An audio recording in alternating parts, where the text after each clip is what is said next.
झट से बहुत कुछ सीखना है, TRS क्लिप्स हिंदी को सब्सक्राइब कीजिए।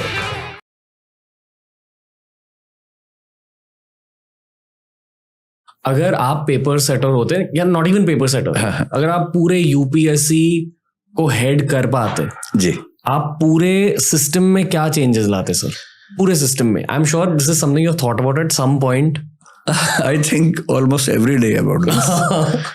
क्योंकि देखिए, पहली बात, यूपीएससी सच में एक बहुत ही शानदार इंस्टीट्यूशन है, इस पे कोई मतलब किंतु परंतु का मामला नहीं। आप ये जानते हो कि आप देश के एक बहुत बड़े इन्फ्लुएंसर हो इस डोमेन के ना? I know. तो जो आप बोलोगे, मैं बहुत सोच समझ के बोल रहा हूँ जी। और मुझे ये भी ध्यान है कि 2014 के मूवमेंट में मैंने यूपीएससी के खिलाफ खूब जम के बोला था, कई टीवी चैनल से बोला था, कहा था कि UPSC is not a divine institution.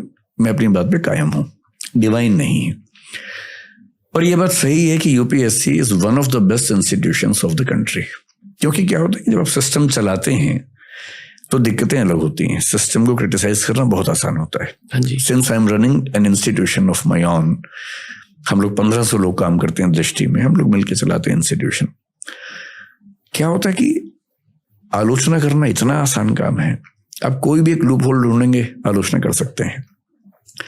पर सिस्टम को चलाना इस तरह से कि उसमें एक भी लूप होल ना हो, बहुत मुश्किल काम होता है। So when I empathise with the members of UPSC as well, तब मैं ये बात कहना चाह रहा हूं, जनरली वो कोशिश करते हैं चीजें ठीक रहें, एक्सेप्ट कभी कभी उनके कुछ मेंबर्स की राय ऐसी होती है जिससे हम एग्री नहीं कर सकते।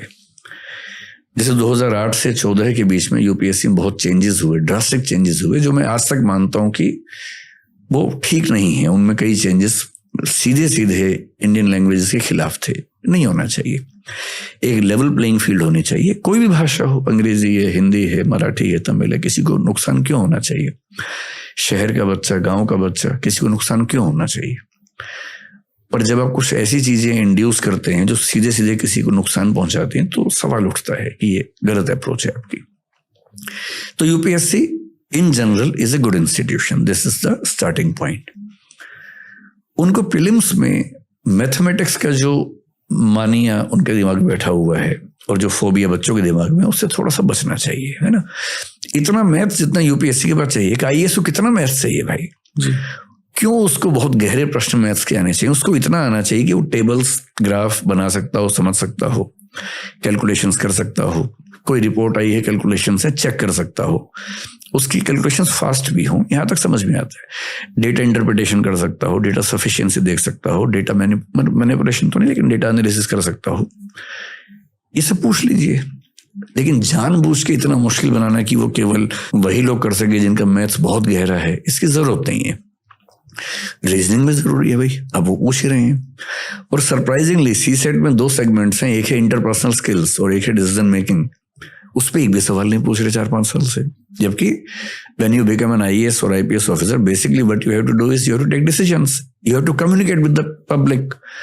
उस पर आप सवाल नहीं पूछ रहे, एक भी नहीं पूछ रहे सवाल। जबकि पहले 10 सवाल आते थे, 10 से 9 हुए, 8 हुए, उसके बाद 4-5 साल से 0 है। तो मुझे लगता है कि फोकस को लेके थोड़ा देखना है।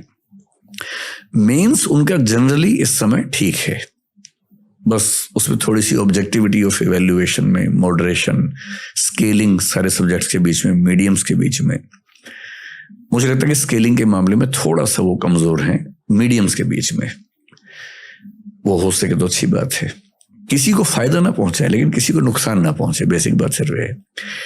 Interview is so subjective. Interview के लेवल पर तो मुझे नहीं पता वो ऐसा क्यों नहीं कर पा रहे, या तो रिसोर्सेस की दिक्कत है या पॉलिसी पैरालिसिस है।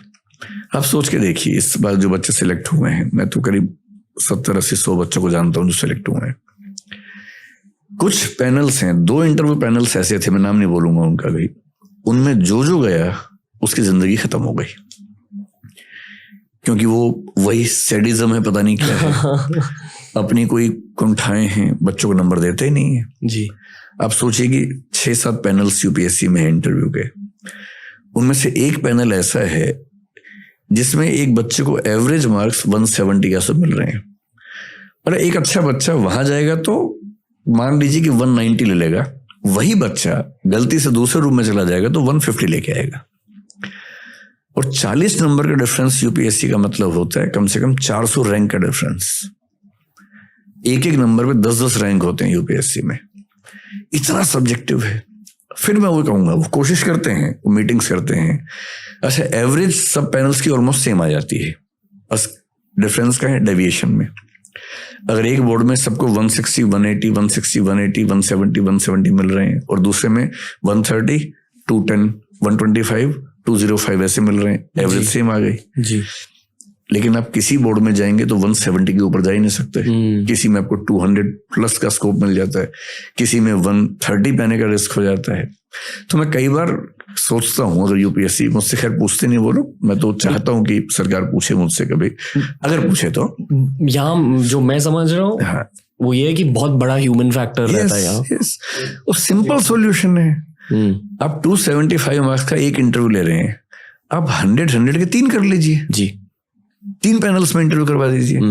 रिसोर्सेज की दिक्कत है, कुछ और मेंबर्स लाइए, टाइम बढ़ाइए, कुछ भी कीजिए भाई, ये देश का भविष्य है, किसी बच्चे का भविष्य है। आप केवल कुछ रिसोर्सेज बचाने के लिए एक ऐसे व्यक्ति को आईएएस बना देंगे जो अगले 35 साल तक परेशान करेगा आपको। इससे बेहतर है कि आप 3 इंटरव्यू ले लीजिए, या एआई लाइए एक ही इंटरव्यू में, एक एआई बॉट लाइए जो हो सकता है इंटरव्यूअर्स को रिप्लेस कर सके। हो सकता है आगे चल के ऐसा। बूम। नहीं मस्ती कर रहा हूँ, बहुत रिस्पेक्ट करता हूँ हर इंटरव्यूअर की, सेडिज्म को भी रिस्पेक्ट करता हूँ इन सम वेज। मैं समझता हूँ जो कष्ट आपके दिल में, आप बेसिकली स्टूडेंट्स पर वो कष्ट फेंक रहे हो, पर नहीं, ऐसा नहीं है कि वो मेंबर्स जानबूझ के नंबर कम दे रहे हैं, उनके दिमाग में ये बैठा हुआ है। जैसे आप स्कूल में जब पढ़ते होंगे जी, कुछ टीचर्स का मार्किंग पैटर्न काफी लिबरल होगा, कुछ का बहुत टफ होगा। जो जिंदगी में खुश थे उनका लिबरल, मतलब वो भी एक पॉसिबिलिटी है, पॉसिबल एक्सप्लेनेशन है।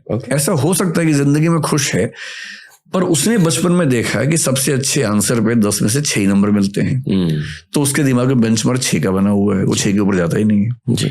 एक दूसरा व्यक्ति हो सकता है कि जिंदगी में बहुत खुश ना हो, पर बेंचमार्क उसके दिमाग में 8 का बना हुआ है जी, वो 8 तक जाता है।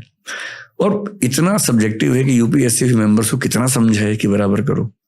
इसका सोल्यूशन सही बात यह है कि आप एक इंटरव्यू के बजाय 2-3 कर लीजिए, तो कम से कम जो स्कोप ऑफ सब्जेक्टिविटी कम हो जाएगा। ये बात एसए में भी हो सकती है, एसए में सब्जेक्टिविटी बहुत ज्यादा होती है, so may be this paper can be evaluated by 2 examiners separately. दोस्तों ऐसे ही बहुत सारे वीडियोस आपको मिलेंगे ये वाली प्लेलिस्ट में, सब्सक्राइब कीजिए और प्लेलिस्ट देखिए, सीखते रहिए, ग्रो करते रहिए। Happiness through curiosity on the Ranveer show.